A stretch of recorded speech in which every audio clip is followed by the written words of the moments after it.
El- de esa manera la clave nos va llevando y nos va llevando cada vez más entonces a determinar familias en este caso.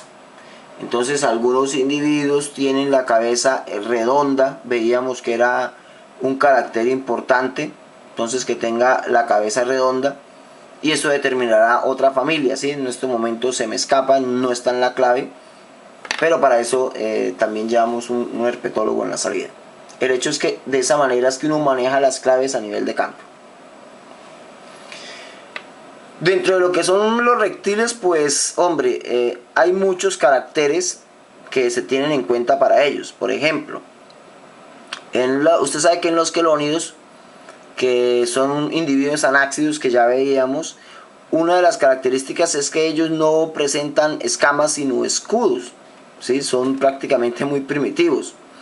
Ahora, y son importantes, por ejemplo, para la determinación. Entonces, nosotros vemos cómo aparecen algunos escudos vertebrales, ¿sí? Escudos pleurales y escudos marginales en la parte de lo que es el caparazón.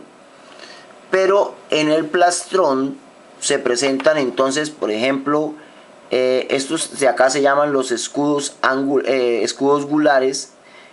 Aquí estarían los escudos humerales, el escudo pectoral en esta zona.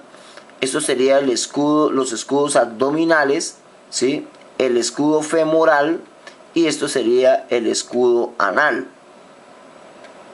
Entonces, los quelónidos son importantes a la hora de clasificar por la forma del caparazón y del plastrón.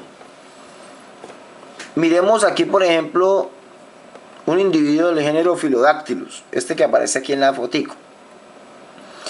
Es importante ver que en este tipo de escamados, la región palmar, ¿sí? Las escamas que aparecen allí, por ejemplo en los geckos, son muy importantes para la determinación de los géneros. Entonces, miremos aquí cómo se presenta, por ejemplo, en este género. Fíjese cómo están las escamas dispuestas, ¿cierto? Y estas escamas corresponden prácticamente a esta gráfica. No sé si lo logran ver en comparación. Y entonces, perdón, este es el género Hemidactylus, ¿sí? Entonces, el género Hemidactylus, digamos que en sus dedos, tiene esta disposición de las escamas, ¿sí? Diferente a como la tiene Philodactylus, ¿sí? Entonces, mírenlo acá, lo pueden observar. ¿De acuerdo? Este animal, acá hay una ampliación de las escamas y aquí está el gráfico de cómo está dispuesto eso. Y eso también nos sirve para utilizarlo como caracteres taxonómicos en reptiles. Prácticamente en crocodilia, que no creo que sea el caso que consigamos, entonces vemos que las características morfológicas están determinadas, por ejemplo, por la forma del hocico, por el cuarto diente. Entonces en caimanes, en cocodrilos de pantano y cocodrilos de río, la forma del hocico es indispensable. Así como, por ejemplo, para algunos saurios, pequeños lagartos, ¿cierto? Iguanas y otros individuos, hay unas escamas súper importantes a la hora de determinarla.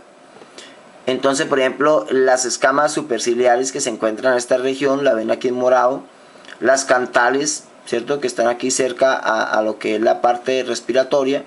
Hay unas escamas loreales, la escama rostral, prácticamente en la parte superior del hocico, en la parte de la mandíbula estarían las escamas mentales, las supralabiales estarían por acá, por debajo las infralabiales y lógicamente las que recubren el ojo, que serían las escamas suboculares. Entonces, por ejemplo, en esos pequeños saurios, que también son escuamados, son características importantes en ellos para tener en cuenta en campo. Entonces eso lo podemos ver sobre todo en las serpientes, ¿no?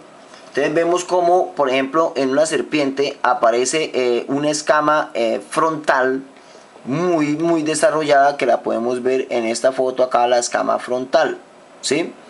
Ahora, aparecen otros tipos de escamas, por ejemplo, la escama preocular, que sería esta que está acá, ¿sí?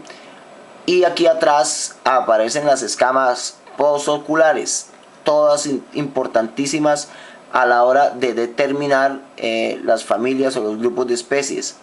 Aparecen unas escamas supralabiales, que son estas que están por acá, ¿sí? Van a aparecer diferentes tipos de escama, obvio. Aparecen unas escamas, por ejemplo, las parietales, que tienen un muy buen desarrollo, que serían estas que están acá. Míralas acá. Y todas esas características pues van a permitir la identificación de los grupos, ¿sí? Ahora, esto no es un trabajo que se realice durante el muestreo, sino ya se realiza en el momento de la identificación, que generalmente nunca es en campo porque no se encuentra uno con todos los materiales necesarios para hacer la identificación, el uso de claves, el uso de algunos equipos, e incluso a veces el uso del estereoscopio, ¿sí? Bien.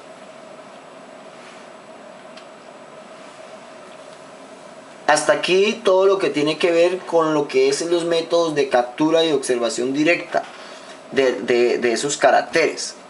Pero resulta que una vez uno ha capturado los individuos, pues también tiene que darle un procesamiento a esos datos. Entonces, ahora vamos a hablar de lo que prácticamente son las colecciones, cómo son los métodos de sacrificio, de preservación y de conservación de estos individuos.